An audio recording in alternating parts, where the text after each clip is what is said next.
اس کے بعد اگلی چیز ہے میقات۔ میقات ایک ایسے مقام کا نام ہے کہ نبی کریم صلی اللہ علیہ وسلم نے جو شخص مکے جانے کا ارادہ رکھتا ہو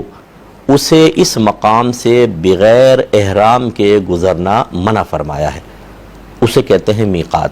لہذا اگر بغیر احرام کے آپ گزر گئے، فقہ حنفی کی روشنی میں جو مکے جانے کا ارادہ رکھتا ہو، چاہے وہ تجارت کی نیت سے، چاہے حج یا عمرہ یا ملنے کے لیے جانا چاہتا ہے، خریداری کے لیے، اگر وہ میقات سے گزرا تو اس کو احرام کی پابندی لازم ہو جاتی ہے، یعنی کم از کم اس کو عمرہ تو کرنا پڑے گا۔ تو یہ میقات، جیسے اب باہر کے لوگ آتے ہیں، بعض اوقات ان کو 2 میقاتیں پڑتی ہیں کہ وہ ایک میقات سے گزرتے ہیں، پھر وہ مدینے پہنچتے ہیں، پھر مدینے سے مکے آتے ہیں تو دوسری میقات ہے مدینے سے مکے۔ اسی طرح ہمارے پاکستان سے، ہندوستان سے جو ہمارے بھائی بہن جاتے ہیں، بعض اوقات ان کی ڈائریکٹ فلائٹ مدینے ہوتی ہے، تو درمیان میں میقات آ جاتی ہے، وہ اس کو گزار کر پھر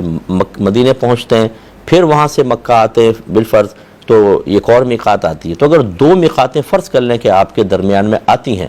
تو اس میں افضل یہ ہے کہ پہلی میقات سے پہلے ہی احرام پہن لیں، افضل ہے صرف۔ اور اگر کوئی ایسا نہیں کرنا چاہتا، بلکہ وہ چاہتا ہے میں عام کپڑوں میں پہلے مدینہ منورہ جاؤں، حاضری دوں، وقت گزاروں، اس کے بعد پھر میں جب مکے آؤں تو حج کا، عمرے کا یا حج کا احرام پہنوں، تو اس کو بالکل اجازت ہے اور اس میں آسانی ہے۔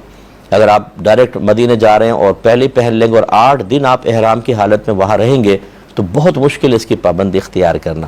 اس لیے جب 2 میقاتیں ہوں تو پہلی سے ہی پہلے احرام کی نیت کرنا افضل ہے، لیکن واجب نہیں، تو آسانی دوسری میقات سے قبل نیت کرنے میں ہے۔ اس کے علاوہ یہ یاد رکھیے کہ جب آپ مدینے سے مکے آتے ہیں تو ایک مقام ہے ذوالحلیفہ،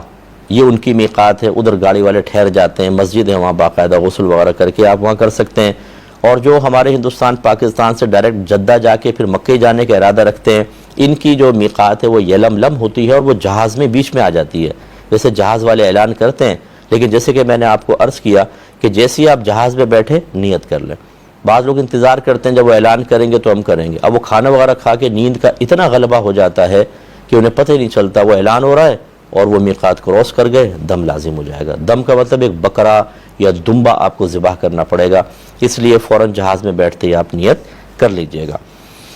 اچھا جو جدہ والے ہیں، جیسے جو میقات کے اندر رہتے ہیں لیکن مکے سے باہر ہیں، جس کو حل کہتے ہیں،